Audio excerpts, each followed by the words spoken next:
Hello, Christian brothers and sisters. I'm here today to share my testimony with you guys. What God has done in my life in this ministry. Um, it was some part of 2013.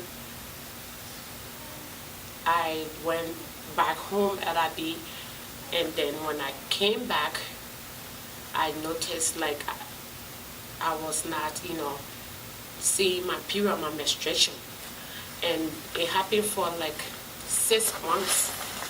And I went to the doctor to find out what happened, and they told me it was nothing, and my iron is low. I need to get on iron pills, and they gave me iron pills, and that went on for like 2 years without any result, like no menstruation, nothing happened. I'm not sick, anything, for 2 years. So I was believing in God, praying about it. One Sunday I came to church, and pastor was praying and preaching, and he said that he's gonna do something, that if you believe whatsoever problem you have, it's gonna go away. So he asked the usher to get a sack of water, and they brought the water. He prayed over it. He didn't touch it. He only prayed over it. And then I got up, I went and grabbed a bottle of water, and then I took that water home. Every morning when I'm going to work, I just pray a little bit. I'm not like deep Christian. Just pray a little bit and then drink some of the water and then go to work. So it went on for like 1 week. Finally that morning I was taking shower, and then my period came. I was crying and sinking in the shower, and then my husband asked me what happened, and I told him I saw my period. He's like, "Oh, is that why you crying?" And I'm like, "Yes." And then I called pastor. I told pastor, I'm like, "This is what was happening with me, and when you told us to drink the water, this is what happened." And he prayed with me on the phone, and that went on, and stuff like that. And then after like 3 months of my menstruation again, menstruation stopped. It's not coming again. I went to all the specialists you think about in this Edmonton. They couldn't tell me anything. Everybody had their own thing to say. Some people said it's low iron, some people say it's nothing, some people say I'm in my menopause, and all of that. So one day my pastor wife had a dream about me, that my husband was holding a baby, and then she told me about this dream, and then she asked me to pray, and then I pray about it.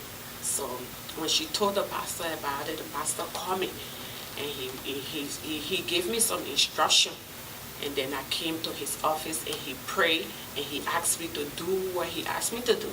So I went home, I did that, and then my menstruation came again. On the same day that I did the instruction, the menstruation came the same day that I did that.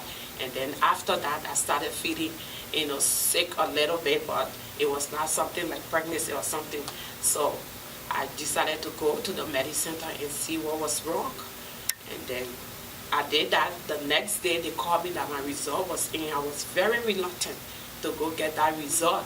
I have to fight with my husband to go to the medicine center and get a result. Guess what? When I went, they told me I was 3 months pregnant after so many years of trying. And then I started crying. Bitterly. I couldn't believe that I would get pregnant with all this problem in my life. So that's how I got pregnant. And a day to my delivering day, the devil got on me again. And when I went for my last checkup, I was supposed to give birth on a Saturday. I went for my checkup on a Friday. And then they said my pressure was going all high. And I'm like, but we don't have any pressure people in my family, so what's going on? They said sometimes it comes with the pregnancy. So I had to stay back at the hospital. They checked me the whole night. And then finally they told me to go home. I went home.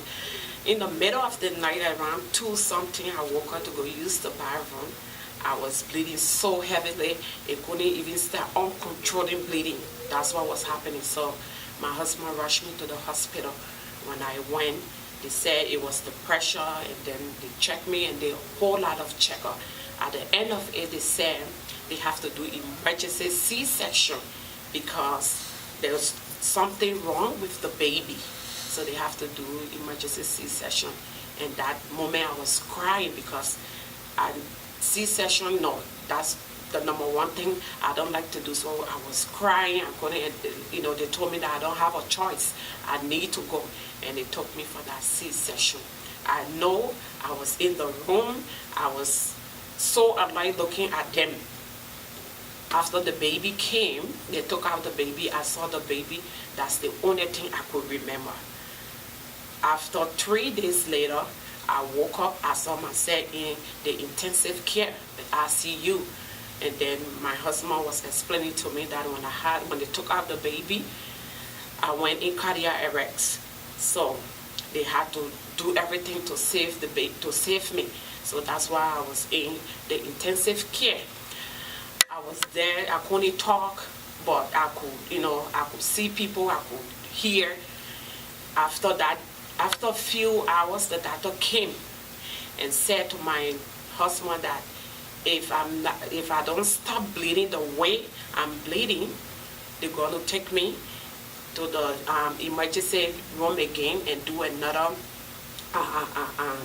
checkup. That means they have to take out my entire wound because I'm bleeding so badly.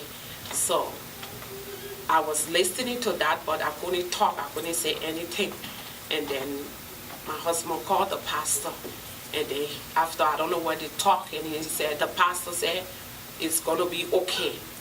And they said, okay, but we're going to come back. We'll give you like 30 to 45 minutes. If this bleeding doesn't stop, we're going to take her. Even though I wasn't talking, but I listened to everything that he said, and I was watching the time because they said 45 minutes. But after the pastor appeared and prayed, it was less than even 30 minutes, he came and prayed for me. After the prayers, we waited for the doctors to come. They even came like after an hour. When they came, they said everything was okay. And I was in my bed praising God. So I'm here sharing this testimony with you guys that we have a God on this mountain, and that's what God has done for me in my life on this mountain, and there's a God in this ministry. So I'm here to share this testimony with you guys, and I hope my testimony will make somebody to come closer to God today.